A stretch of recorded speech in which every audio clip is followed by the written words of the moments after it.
Let's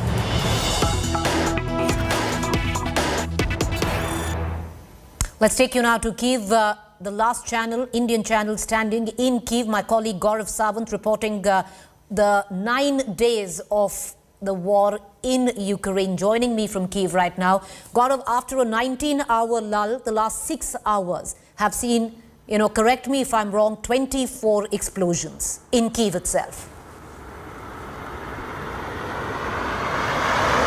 Suddenly Kyiv is in the line of fire and in the line of intense fire. As we report from Ground Zero Kyiv, there are multiple explosions that have been heard. In fact, one has been heard not far from where we are. This is the road that goes towards the airport. And on the other side is the Ostomel airport. This is the area which is being targeted by the Russians. It's almost an indication that once again there is a massive offensive coming this way. What did the Russians try initially? They tried to send in their special forces to capture Ostomel, a very crucial airfield. One is Borospil, which is a civilian airfield, and the other, as Shiv and you have been reporting constantly, is Ostomel. Ostomel is the military airfield where Antonov aircraft are also made. Now, this shelling is happening not far from that location, and the situation there is extremely tense amidst reports that certain areas that are non-military have also been in the line of Russian fire. What we are also hearing is Kyiv is bracing for an imminent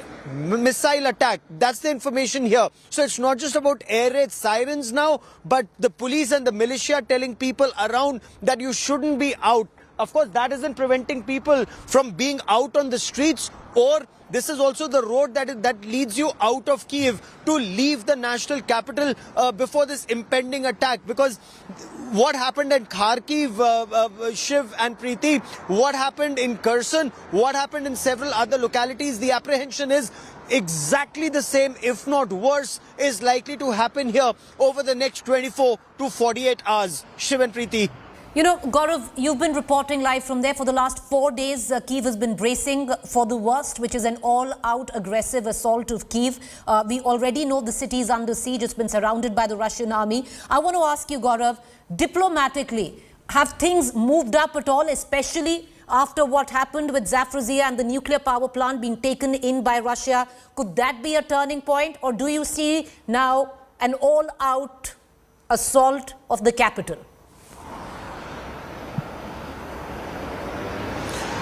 The apprehension is there will be an all-out assault on the national capital in the days ahead. What happened at Zaporizhzhia?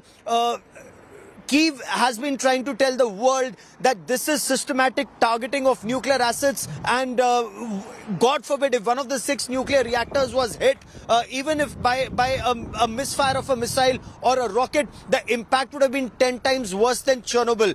And the fact that President Zelensky is saying that Russia knows the coordinates and Russia is going after these targets deliberately, but Russia continues its attack relentlessly as far as diplomatic talks are concerned. So after 2 rounds of talks, the only thing that's happened is the agreement on a humanitarian corridor. That humanitarian corridor where it is hoped it will help the students who are trapped both in Kharkiv and in Sumy leave those locations, and the numbers are even now staggeringly high. Even though 17,000 people have been evacuated from Ukraine, the fact remains at least 1,000 students still remain or are in the process of leaving Kharkiv.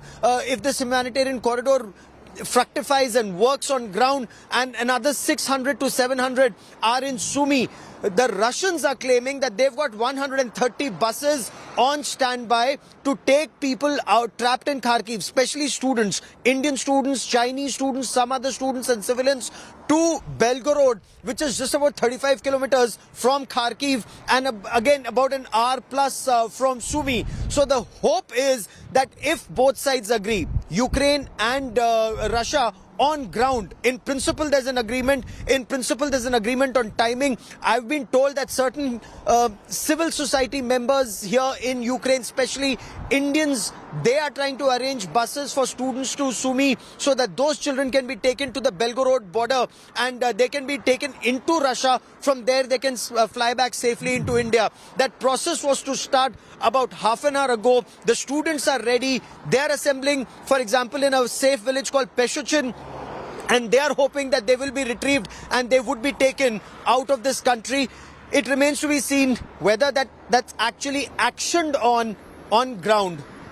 You know, well, we just hope that the Indian students get a way out. Gaurav, today, with the development of Biden, you know, reaching out to Russia, saying that if Russia comes on the talking table, ceases fire, then all sanctions against it, and there have been severe economic sanctions, could very well be lifted. On the other hand, President Zelensky saying that he's open to meeting Putin across the table. Some thawing in terms of talks, or those two sticking points, you know, which were earlier of the neutrality status of Ukraine and the territories recognized by Russia as independent, still too big and non-negotiable from both ends to scuttle any form of talk now.